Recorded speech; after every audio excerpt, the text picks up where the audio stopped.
Pistons fam, this is the official Detroit Pistons podcast.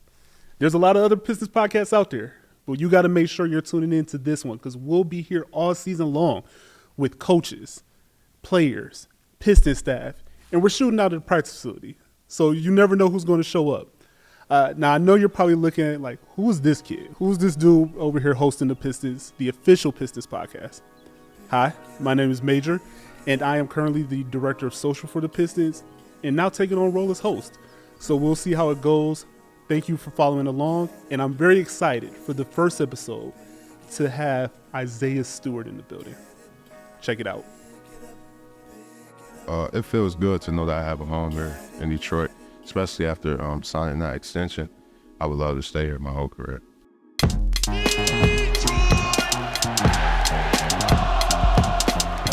Wait, can I say, Everybody has a plan until they get punched in the mouth. What's up, everybody? My name is Major, and welcome to the official Detroit Pistons podcast. You know, for the first episode, we had to do it big. So no one is bigger than entrepreneur, Emmy Award winner, Pistons fan favorite, Isaiah Stewart. What's going on, man? And not much. Glad to be here. Appreciate you. Thank you. I mean, for the first episode, like it's all you. It's like first person to come to our mind, man. Yeah, most definitely. So season starting soon. How you feeling? I'm feeling great. I'm feeling great about the season. We put in a lot of work this off season, and we're all just looking forward to getting after it this season. Yeah, and I know it's like new coach, some new teammates. Y'all are in training camp right now. Is the vibe feeling good? Oh man, the vibes are great right now. The vibes are great. Great spirits. Like I said, we're ready to get after it. Yeah, I know people. I'm always looking on the social, so I know the fans are really excited about this season. We're just eager. We're eager to get out there. All right, so I do want to turn to the off season a little bit. Mm-hmm. We'll get to the plan, but I know you spent some time in Jamaica. Yeah. How was that for you? What was that experience? It was great. It was great. It was definitely the experience of a lifetime. I got to bring my dad back for the first time in, I want to say 35 years. So I went back. He showed me where he grew up. I'm actually going to drop a video pretty soon about it, but he showed me his roots, where he used to live, all types of stuff. It was crazy. Yeah. Do you go back often, or was that your first time? That was my first time. Seriously? That was my first time. All right, so I got some Jamaican questions for you, because I know like things are different there, like the food. Mm-hmm. Did you have a favorite? Oxtails. Same. Oxtails. Same. Yes. Now, where do you go for oxtail in Detroit? Have you found a spot yet? To be honest, I haven't, but whenever I need some oxtails, my dad always comes up and cooks them. See, you got a tie-in. Oh yeah. So I knew you did, but is that kind of like, since it's roots there, is that like, did it feel like a second home? Like for sure, right away. I have a lot of family there. Still there? Okay. So as soon as I got there, they all just welcomed me with open arms. And I got like a huge villa I stayed at, and I just had a bunch of my family staying there with me. That first time meeting them. My dad, haven't seen them. His grandnieces, grandnephews. It was crazy. Yeah. So, but they have been able to watch you play, like for sure. All right. So we talked a little bit about second home. I want to go into first home. Yeah. Know you're from Rochester, and for those who don't know, you gave us an amazing tour of your home the last time we were there. Yes. With you, and that's why you are Emmy Award winning. We got to put some respect on that. Emmy Award winning Isaiah Stewart. Can you tell me a little bit about like how was it growing up there? Growing up in Rochester, I grew up in the heart of the city, so it was growing up as a kid there was definitely tough. Obviously a lot of violence and those kinds of things, but I had a great father who kept us on track, and which allowed me to achieve my dreams and goals. But growing up there was as a kid was definitely tough, but I always look back at it, and I'm just thankful for it because it helped shape who I am. And I always try to give back to the city and to kids that I already know what they're going through, because I grew up in the same neighborhoods and conditions and stuff like that.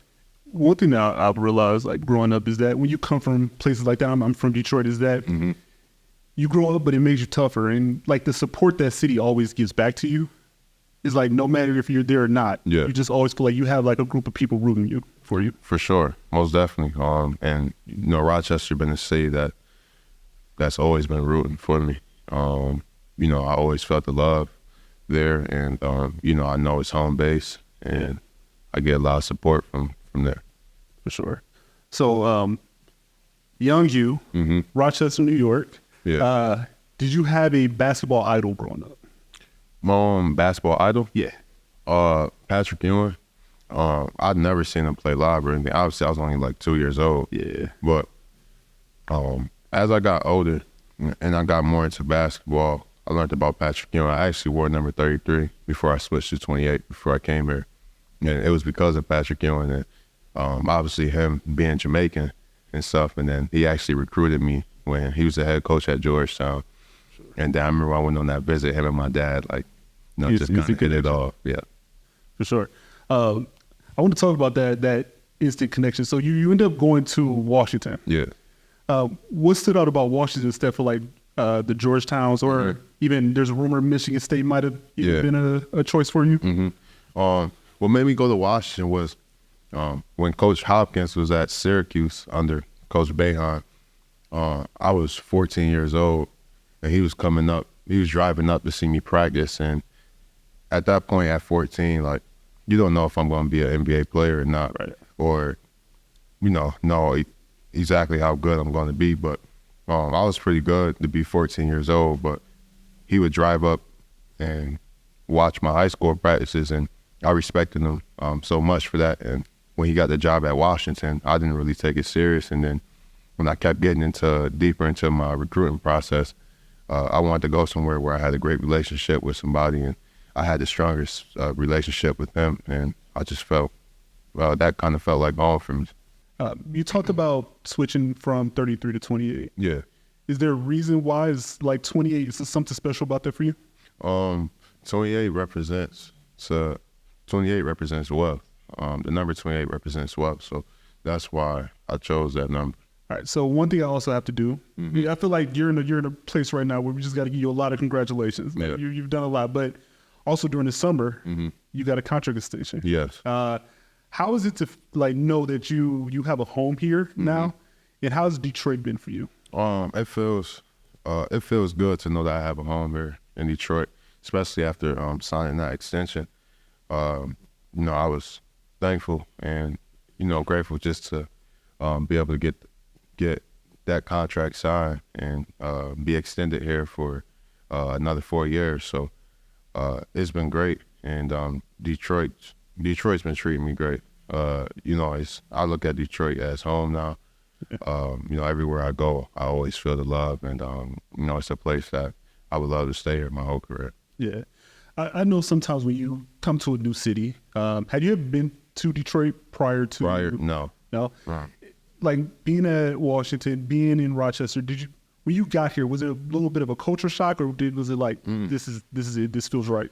No, Detroit actually remind me of Rochester. It does. You know, you got the city, and then you got the beautiful suburbs that surround, like Birmingham, Bluefield. Yep. Kind of like our Rochester is. You got the city, then you got like the nice suburbs that surround it. So that it just kind of reminded me of Rochester. And obviously here, the first thing I noticed was the people here always, you know, they have a chip on their shoulder, have something to prove, hard working, and I love that right away. Yeah, I do think that's one of the reasons why the fans have really embraced you so much, because it does feel like you're not from Detroit, but it does feel like he's Detroit. Yeah. Like he's Detroit at heart. Yeah. It feels like that. Most definitely. Yeah. Most definitely. So let's go a little bit into kind of your off-season training. I know one of the big emphasis for you has been like shooting and three-point shooting specifically. Can you tell me about what your routine was over the off-season to potentially increase what your shooting percentage, or like get a better routine for that? Yeah. I would wake up early, so my workouts would start at 8, and I would at least get 700 shots a day. At least 700 shots a day, sometimes more, but I'll get 700 shots a day. And then while I'm getting in those shots, I'm working on other things in my game that, you know, Coach 𝗙𝗢𝗟𝗟𝗢𝗪 wanted me to work on this summer. So that's pretty much been it. It's been just this off season, just staying consistent. So every day, Monday through Friday, working out, and then I got my weekend to rest and get ready to get back to it the next week. For sure. Was it something where you were working alone, or did you have a shooting coach? Or I have a trainer and shooting coach. So well, my trainer is my trainer and shooting coach because he can really shoot the ball. So Got you. that's what I worked with. How long have you been working with? I've been working with him years now. Yeah. Do you want to shout him out? Give us a name. Scott Fitch. Yeah. Scott Fitz. Yeah, Scott to you, Fitch. Yeah. Oh yeah. So my trainer though, he actually he coached Team USA basketball. Like he coached Cade before the Hoop Summit. Mm-hmm. He won a lot of gold medals so far with the junior national, man. So he's great at what he does. So I love working with him. Yeah.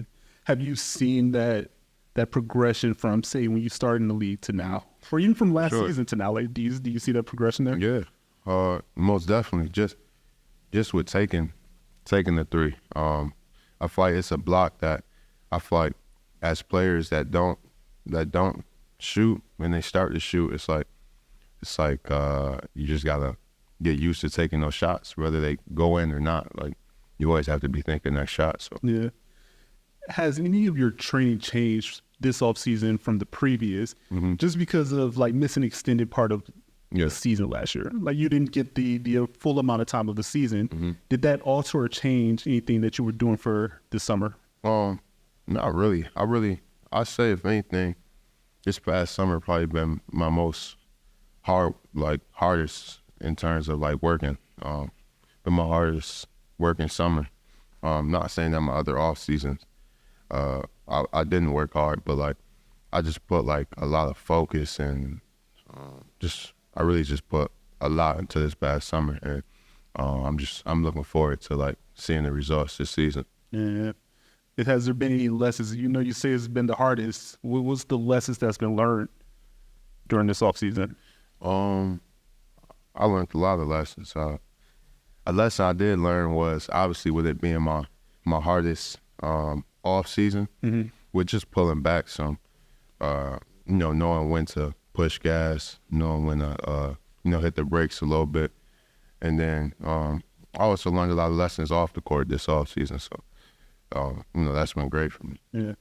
So when do you push the gas?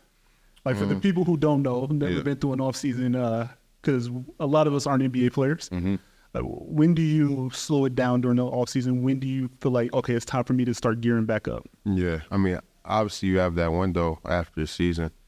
You give yourself, I want to say, you have like a 2-week window to me after the season's over. And then me, I didn't take the whole 2 weeks. I probably started like a few days early and not just started going. But you will see as like the off season and the months start going, you'll start to feel it on your body, because then you start to feel like you're in season. Yeah. So I started to feel like my body was in season, like in the off season, which is good, but which can also like tell you like you're doing a little bit too much. So it's really just listening to your body. For sure. Yeah. So coming into this training camp, you've really taken on this leadership role with the team. How has that been for you? It's been great. It's been natural for me to. I just feel like I'm just a natural leader. I come in, I work hard, and I feel like the guys just respect it. And I think they know I'll never like ask them to do something that I wouldn't do. So, that role's just been great. And it's just who I am, and it ain't like no faking it. It's just who I am. Yeah. Well, I know for leaders, there's a lot of different ways to lead a team. Yeah. Some are like the vocal, some are lead by example.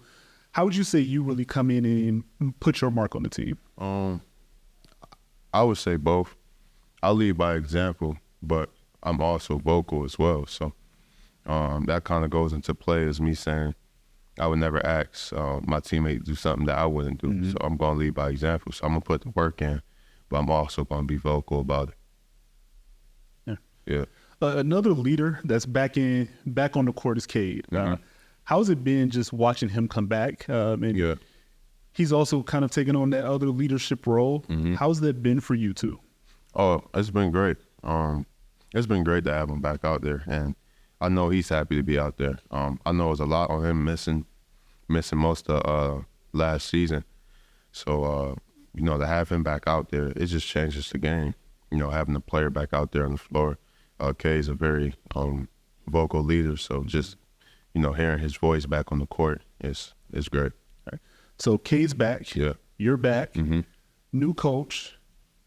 Great young core. Yeah. What is your expectations? We had to do it. We had to do it. I see it. I'd say our expectations is to continue to get better every game. It's a standard that's set. So our expectations is to come in and live up to the standard every day. And I feel by us being challenged to live up to that standard, it's going to show on the court because we don't even realize how hard we're pushing ourselves to reach that standard. And I feel like that hard work is going to show on the court this season. And do you have a personal goal for the year? My personal goal is to continue to be myself, impact the game with what I do best, and just do my best with leading the group. And that's pretty much it. I don't really have no personal goals. I know if it is one personal goal, is it's on the defensive end for me. Defensive end. I want to be all defensive team, and hopefully once I get that, then I get to the defensive player of the year. So those really my two goals for me. Is there anything special you're doing to try to get to the defensive player of the year, or just showing up every night? And I think when we start winning games, on the defensive side, those things will start to show. They'll start to get highlighted once we start to win games. But for me, it's my focus, if I have any personal goals, is my goals are on the defensive end. So now I want to talk a little bit about 𝗙𝗎𝗓𝗪 Stu. Mm-hmm. So right now we know if you're on social, you've seen the clothing line. Mm-hmm. God got me. I feel like we can expect a lot more from you. Is there anything else we should be expecting? I'll say yeah. I mean, on the GGM clothing line, I sort of kind of got that aspiration because obviously the nickname Beef Stew, but they had dropped some shirts that had the Beef Stew can. Yeah. And I saw like a lot of people in the arena was wearing it. And I came up with a dope idea. If you ever seen the shirt, it's like a beef stew shirt and me dunking a bowl of beef stew. Mm-hmm. And I said, that's a creation I came up with. And I said, why not put it on the shirt? It's cool. I like it. But so that's pretty much what I did. So last two questions. Yeah. We're just pretty much calling this segment like your timeless NBA moment. Okay. So do you have like a favorite moment, NBA moment, as a fan? As a fan? Yeah. As a player? Let's do a player. You can do it as a player. As a player, my favorite moment so far in my career been the first game of last season when I hit the three to seal the game. Yeah. So that was a big moment right there. So sure, we're gonna see a lot more of that. Most definitely. A lot more of that. Most definitely. All right, and last question. Do you have a welcome to the NBA moment? Yeah, I do. My welcome to the NBA moment was actually here in practice. That was the team I came in, obviously, as a rook, and we had a lot of vets, and we did one-on-one stations, and I was getting killed at every station. It's kind of crazy. Like, when things like that happen, it kind of, like, makes you, like, question yourself, like, yeah, you know what I mean? But it was a drill. Obviously, we had Blake Griffin, Mason Plumlee, Derrick Rose, Jeremy Grant. And it was one-on-one stations, and I couldn't score a bucket, and I couldn't get a stop. And I'm like, well, to me, that was like welcome to the NBA because it just showed like how much of a difference it is when you play against vets and guys that's been in the league for so long. Yeah, but that was like that growth moment. Because now you look at it now, and it's like you are the one. Mm-hmm. No, most definitely no. He's coming in looking at you like. Yeah. So it is. It's kind of crazy how it flips so fast, going to my fourth year. And then now, the rookies coming in and, we go at it in practice and, we're just, I'm sure they probably looking like, man, like this dude was crazy with some of the stuff he's been doing and playing physical and stuff like that. For sure. Yeah. But I really do want to thank you Yeah, no for problem. being on the first episode of the podcast. Yes, appreciate you. Where can they follow you? I know you're big Yeah. on social. Is there anywhere you want to shout out? Yeah, I mean, you can follow my Instagram, obviously at Isaiah Stewart, Twitter, anything. It's just my name, Isaiah Stewart. You guys can follow me. All right, maybe we can put all his handles somewhere on the screen right now. Well, definitely. Thanks again, man. Yeah. Thank you for being here for the first episode of the official Detroit Pistons podcast. Wherever you're watching, wherever you're listening, make sure to like, subscribe, do all the things because we're coming at you all season long with more content.